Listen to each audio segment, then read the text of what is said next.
자, 오늘 우리는 탕자의 비유로 알려진 얘기를 이제 보게 됩니다. 이 얘기가 굉장히 유명합니다. 여러분, 교회 안 나오는 사람들도 이 얘기 들어본 사람 많습니다. 하나의 단편으로 잘 알려져 있는데 서양은 더합니다.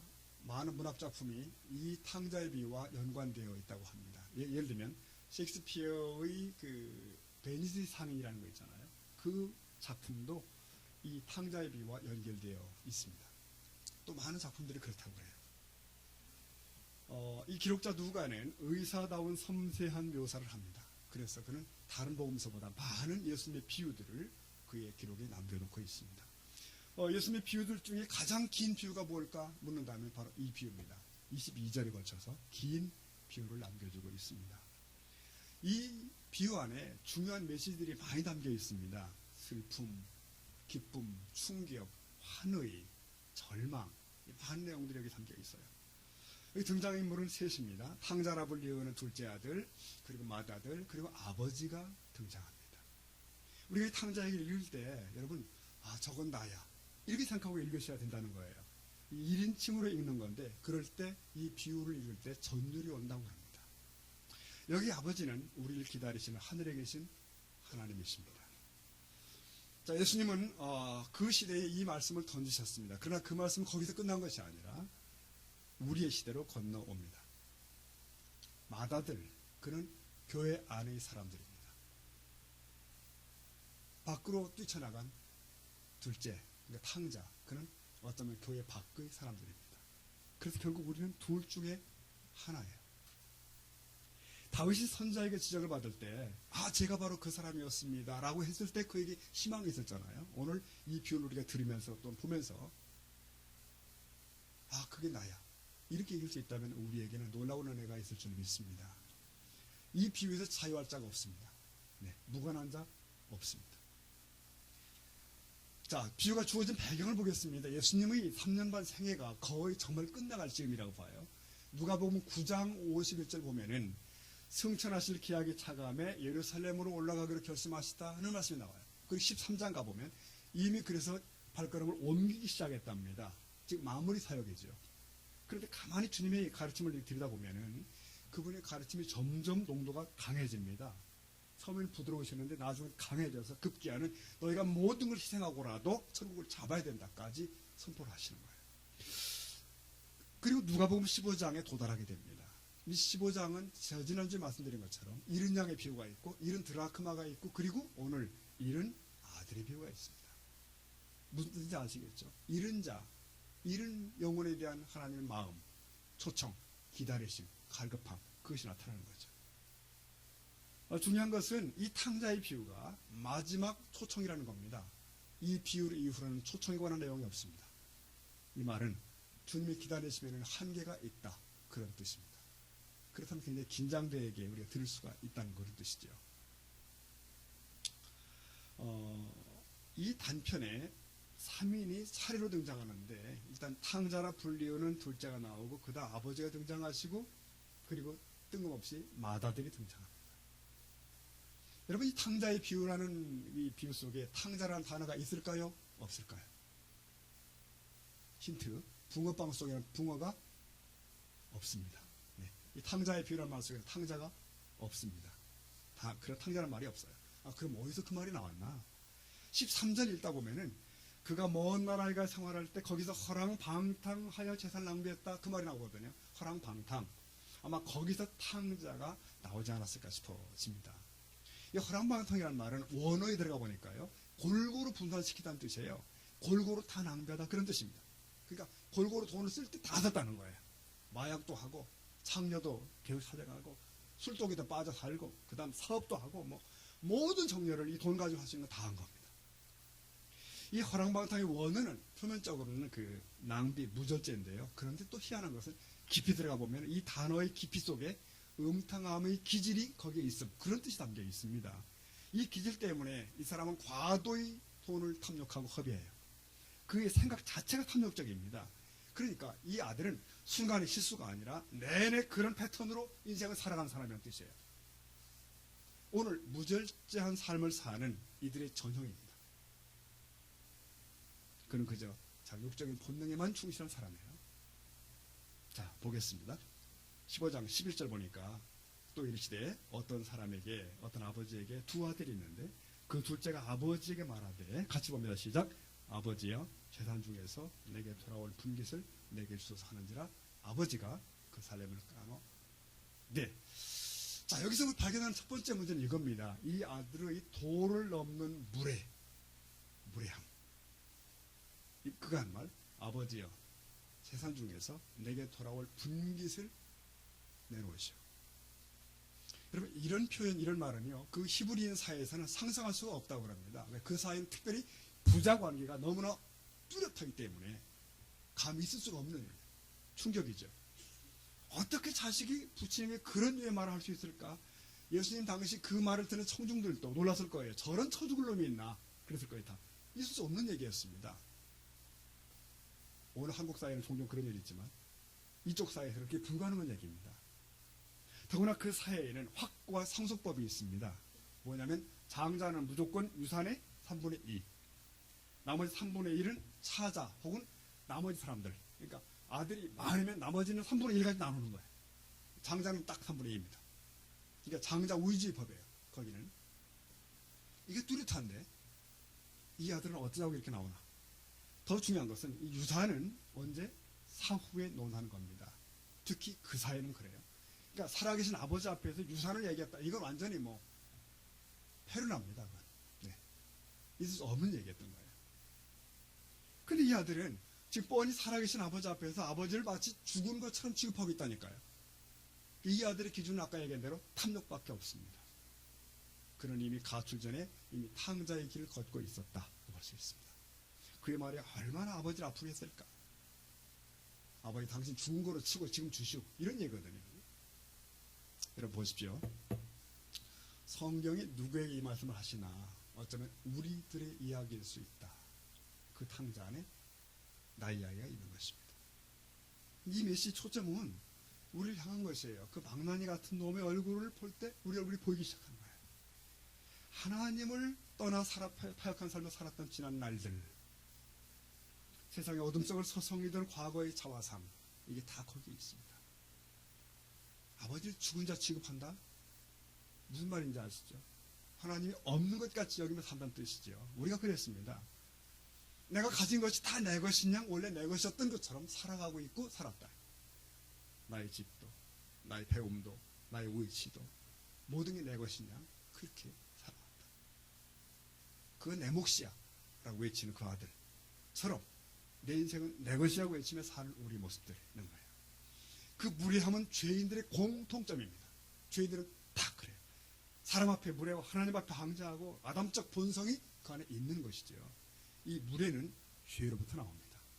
죄가 사람을 뻔뻔하게 만들어요. 죄가 그렇게 만듭니다. 여러분, 그러나 은혜는 자기의 죄를 보게 합니다. 여러분 믿으시나요? 은혜는 자기를 보게 합니다. 하나님 은혜. 탕자는 자기가 얼마나 무례한지 모르는 겁니다. 지금. 왜? 이성마저도 마비됐기 때문에 그래요. 딱 하나, 빨리 내 몫을 챙겨서 엔조이 하겠다. 오직 그리고 내 권리만 주장하겠다는 거예요. 타락한 인생은 다 그렇습니다. 디모데후서 2장 3장 보면은 이런 내용들이 나와요. 보십시오. 사람들이 그죠? 자기를 사랑하며 돈을 사랑하며 자랑하며 교만하며 비방하며 또 부모를 거역하며 감사치 않고 거룩하지 않고 3절에 무정하고 원통함을 풀지 않고 모함하며 절제하지 못하며 사나우며 선한 걸 좋아하지 아니하며 4절 같이 봅시다. 배신하며 조급하며 자만하며 쾌락을 사랑하기를 하나님 사랑하보다 더한 이 탕자 아들을 그대로 묘사한 얘기예요. 그대로 죄의 타락한 기질은 다 비슷합니다. 이 아들은 죽여 마땅한 사예요. 여러분 특히 그들의 문화적 관리를 볼 때 이 사람은 이미 죽었어야 돼요. 그쯤 되면 제가 조사해보니까 그 당시에는요 그런 류의 나쁜 아들이 등장하면 이 가족들이 다 모인답니다. 친척들이 모여가지고 결론 내려가지고 그가 가운데 세우고 돌로 쳐 죽이는 거예요. 혹은 아예 쫓아내고 장례식을 치른다.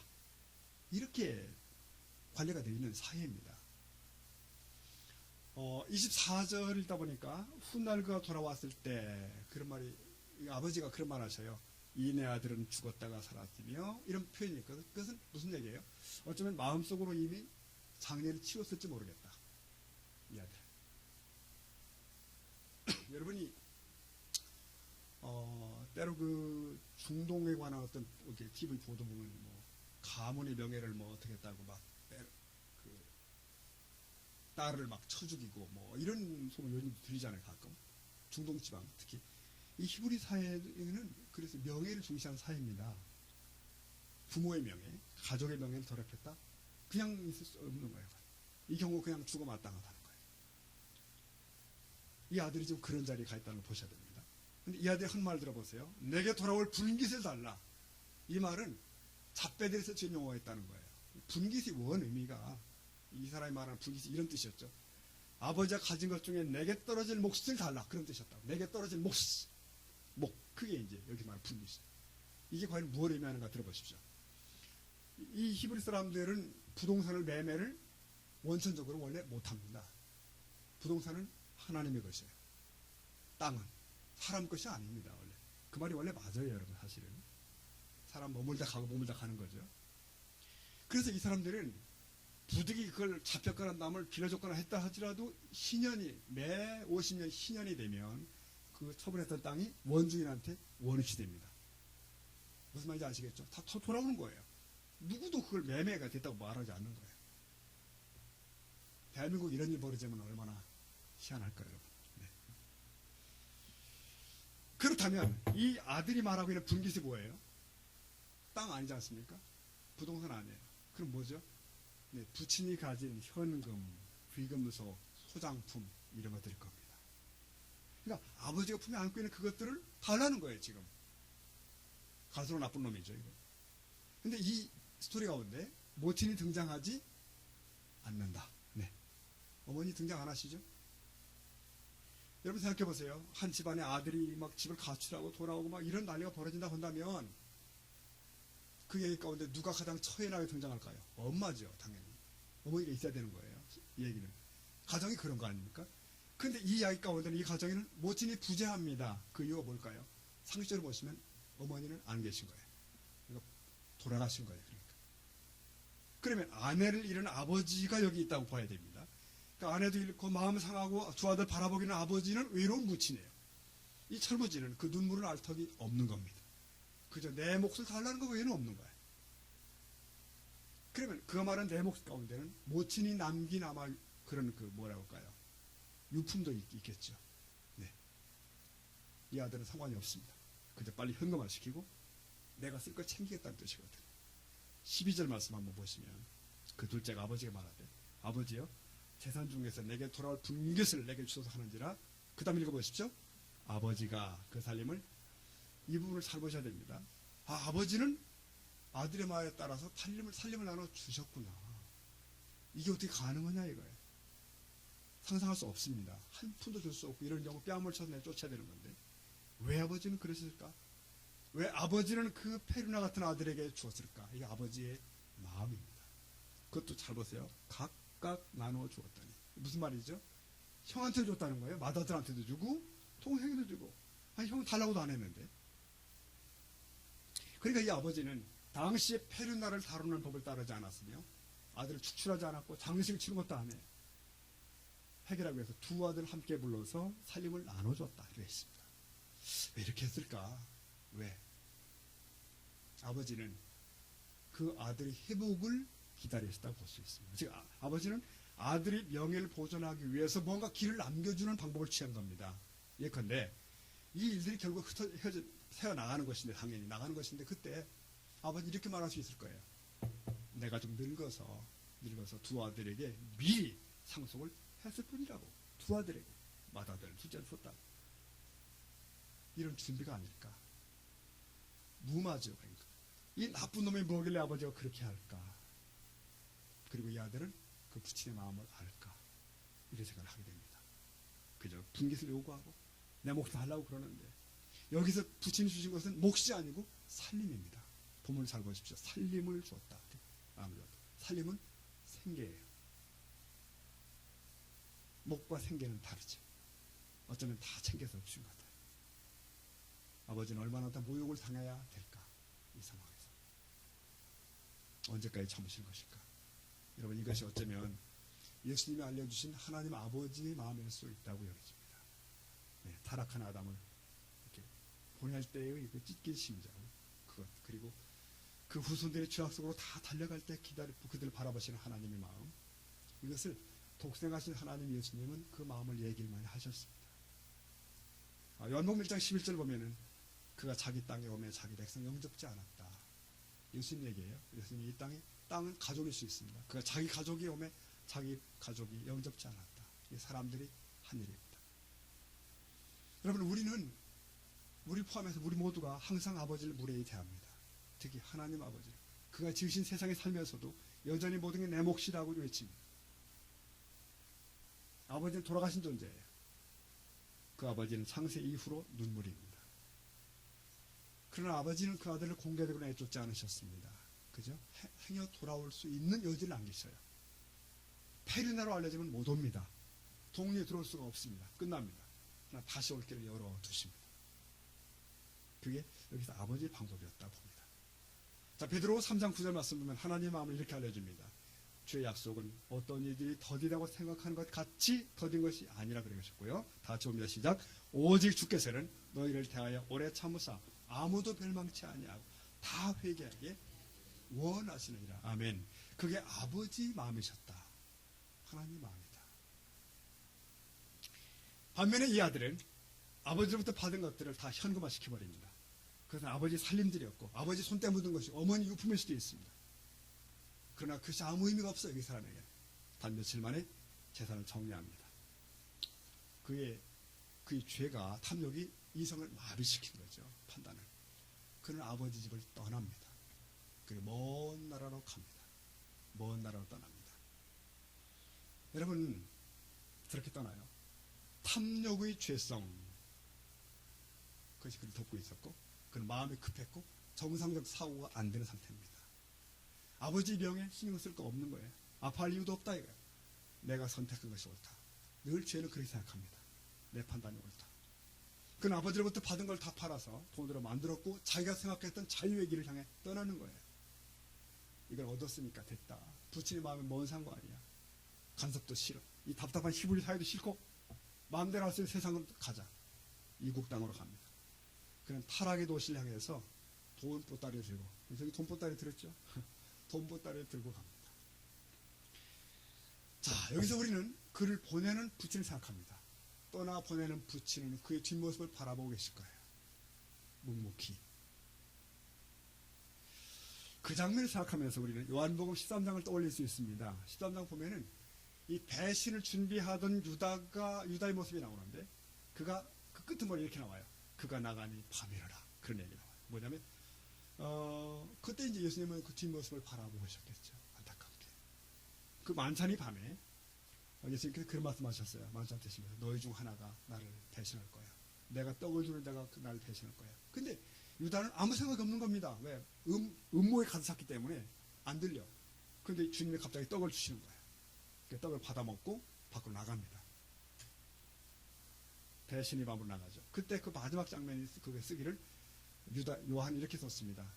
그가 나가니 밤이라라. 그러는데요. 참 의미롭죠? 시간상 밤도 맞아요. 밖에 어둡죠. 근데 이 뜻은 뭡니까? 그가 빛을 버리고 어둠을 향해 갔다는 뜻입니다. 지옥을 향해 갔다는 뜻이고 타락의 곳을 향해 떠나갔다는 뜻입니다. 이 탕자가 떠난 모습이 그 모습 같아요.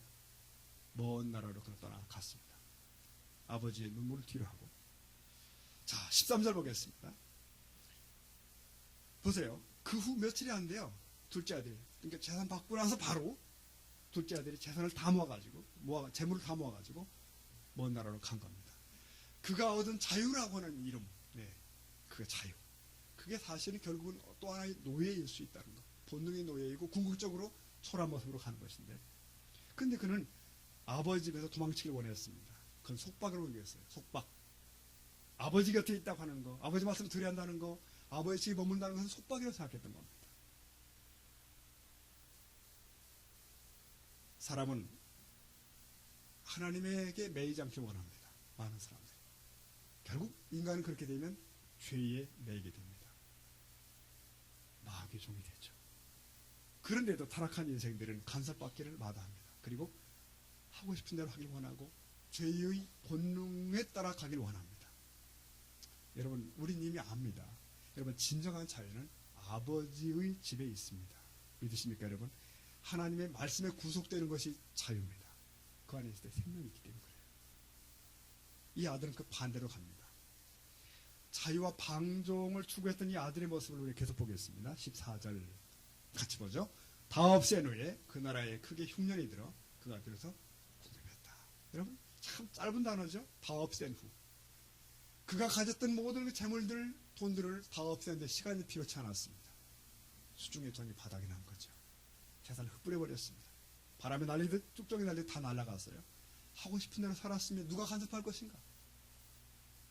나중에 형이 말에 따르면 이 동생은 살림을 창교와 함께 먹어버렸다는 말이 나옵니다. 그야말로 허랑방탕한 게 사실이에요. 그가 큰 보따리를 들고 그 도시에 갔을 때 사람들이 시선이 쏠렸을 겁니다. 그 스타가 된 거죠. 만족한 한 아래 사람들은 다투어 다가왔고 친구가 되려 했습니다. 아부하고 속삭이는 거죠. 탕자는 자기 존재감을 느낍니다. 사람들이 그 바라봄 속에 존재감을 느끼는 거예요. 여러분, 오늘도 마찬가지 아닐까요? 내가 가진 것과 어떤 위치에 있을 때 사람들은 알아줍니다. 부러움의 대상이 되기도 해요. 존재감을 우리 느낍니다. 난 인생을 성취했다. 네, 난 성공적으로 사는 것 같아. 이처럼 사람들은 다른 사람의 관심에 기대입니다. 시선을 받고자 해요. 그래서 그것 때문에 막 학식도 올리고 뭐 돈도 뭐 벌리고 명예도 주고 뭐 모든 걸 다. 이게 다 타락한 아담적인 본성이에요. 실제로 그게 다 쓰레기일 수 있다는 걸 잊어먹습니다. 그러나 여러분, 하나님의 은혜는 우리를 사람들의 시선에서 자유하게 만듭니다. 사람들의 평가에서 초월케 만들어요. 거기에 내 행복이 있는 것에 안장을 알게 됩니다. 쓰레기 더미에 연연하지 않습니다. 오직 하나님의 인정하심, 오직 하나님의 시선에만 관심을 갖게 됩니다. 이게 은혜의 사람의 모습입니다. 여러분, 아멘입니까? 아멘. 이 사람 보세요. 그는 결국 향락의 끝을 가게 됩니다. 오래 걸리지 않았습니다. 그는 궁핍한 자가 됩니다. 게다가 오늘 말씀 보니까 크게 흉년이 들었다 되어 있습니다. 여러분, 이 큰 흉년은 탕자의 잘못이 아니죠.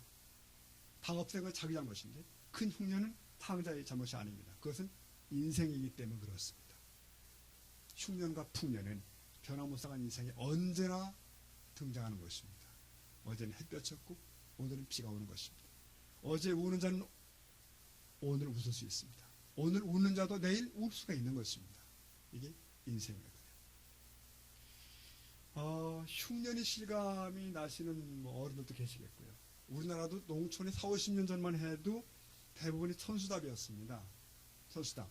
비가 오면 농사 짓고 비가 안 오면 못 짓는 거. 그래서 그 당시 2, 3년 가뭄 들어가면 굉장히 심각했던 걸 제가 기억합니다. 고대의 흉년은 어떠실까요? 고대의 그 이상입니다. 정말 두려운 일이 흉년입니다. 자, 우리 15절 말씀 보시겠습니다. 이 탕자가 가서 그 나라 백성 중 한 사람에게 붙여 사니 그가 그를 들러 보내요. 돼지를 치게 했는데 16절을 같이 볼까요? 그가 돼지 죽는 쥐업 열매로 배를 채우고자 하되 주는 자가 없었다. 이 탕자의 상황을 잘 이해하십시오. 다 탕진했죠. 흉년이 다가왔죠. 할 방법이 없습니다. 상황이 불리해집니다. 전에는 이 사람이 누구에게도 의존하지 않았고 단지 아버지에게만 속해 있었습니다. 이제는 인간들에게 종속되기 시작합니다. 그는 들에 있어야 됩니다. 그는 자기에게 아무런 관심도 없는 어떤 인간 아래 매이게 됩니다. 그는 아들이 아니라는 사실이 무엇을 의미하는지 이제 깨닫기 시작합니다. 그게 자유의 종말입니다. 여기 보십시오. 여기 그가 그 나라 백성이 붙여 살았대요. 여기서 붙여 산이라는 말을 찾아보니까 접착체처럼 매달려 있었다는 뜻이에요. 먹을 거 달라고, 일 좀 달라고 매달렸다는 거예요. 그 나라 백성 중 한 사람은요, 전에 함께 방종하던 사람일 거예요. 같이 술잔을 기울이며 우리는 형제야 그랬던 사람이에요. 그러나 이제는 냉혹합니다. 여러분, 향락의 끝은 이렇게 옵니다. 내가 쥐고 있을 때는 사람도 많고 그랬지만 이제 남은 게 없습니다. 남은 사람도 없어요. 그는 나서 미국 땅에 홀로 있는 겁니다. 미래에 대한 소망도 없고 굶주림만 있고 잔치는 끝난 것입니다. 사랑하는 여러분, 이게 낯선 얘기가 아니죠. 여러분, 이게 낯선 얘기 아니라고 느끼는 분은 계실 겁니다. 근데 대개의 사람들은 그 잔치가 끝날 때까지 정신을 차리지 못합니다. 돼지와 함께 먹이를 다투기까지 제정신을 차리지 못하거든요. 자유분방은 곧 노예의 삶으로 바뀌게 됩니다. 꿈꾸던 세상은 악몽으로 바뀌어요. 쾌락은 고통으로, 즐거움은 슬픔으로, 풍악은 더 이상 들리지 않지요. 친구라 했던 사람들은 아무도 없습니다. 이게 인생의 낙들의 실체입니다. 이것을 쫓는 자들이 다 직면하는 마지막 자리예요. 보십시오. 이 사람은 유대인으로서의 마지막 자존감마저 밟히게 됩니다. 뭐죠? 돼지 치는 자리에 들어가게 됩니다. 돼지 치는 일은 정상적인 유대인은 절대 못하는 일입니다. 불결한 일이에요. 예수님 당시에도 거라사 광인 얘기 나오는데 그 광인 얘기 읽다 보면은 그가 미쳐 정신 이상한 사람이 돼지들 틈에 거했다고 되어 있는데 주로 이런 류의 사람들이 돼지를 쳤대요. 정상적인 사람은 못하는 겁니다. 근데 이 돼지치기가 된 이 아들은 지금 돼지들과 먹이를 다투는 자리에 형국이 됐다는 거예요. 쥐엄 열매로 배를 채우려고 하는데 그것도 주는 자가 없대요. 그래서 쥐엄 열매가 뭔가 찾아봤는데 쥐엄 열매는 완두콩 비슷하게 생겼더라고요. 근데 사실 완두콩 아니면 콩이 들었어야 되는데 이 쥐엄 열매는 그 안에 별로 들은 게 없다는 거예요. 먹을 것이 없어요. 이게 소위 마지막 식량이라는 뜻이죠. 열왕기하 6장을 읽다 보면은 북이스라엘이 아람군에게 포위되는 게 나옵니다. 그 성이 완전히 굶주림 속에 들어가게 되는데 심각해지죠. 그때 뭐든지 먹으려고 하는데 그럴 때인데 거기 보면은 기록 가운데 비둘기 똥 4분의 1 곱하기 은 5세겔 비싼 가격 이렇게 나옵니다. 여기서 비둘기 똥이라는 그 단어가 원어를 보니까 여물지 않은 콩과 같은 단어입니다. 여물지 않은 콩. 아마도 이것이 여기서 말하는 쥐엄 열매일 겁니다. 쥐엄 열매. 그러니까 식량이라고 하지만 먹을 수 없는 거란 얘기죠. 사실은 거의 먹을 수 없는 거가 쥐엄 열매입니다. 그런데 그 쥐엄 열매를 손에 쥐고서 펑펑 우는 이 아들을 우리가 발견할 수 있어야 돼요. 대주리 안에서. 여러분 이 탕자는 특별한 얘기가 아닙니다. 하나님을 떠나 있는 인간이 결국 다 그런 거예요.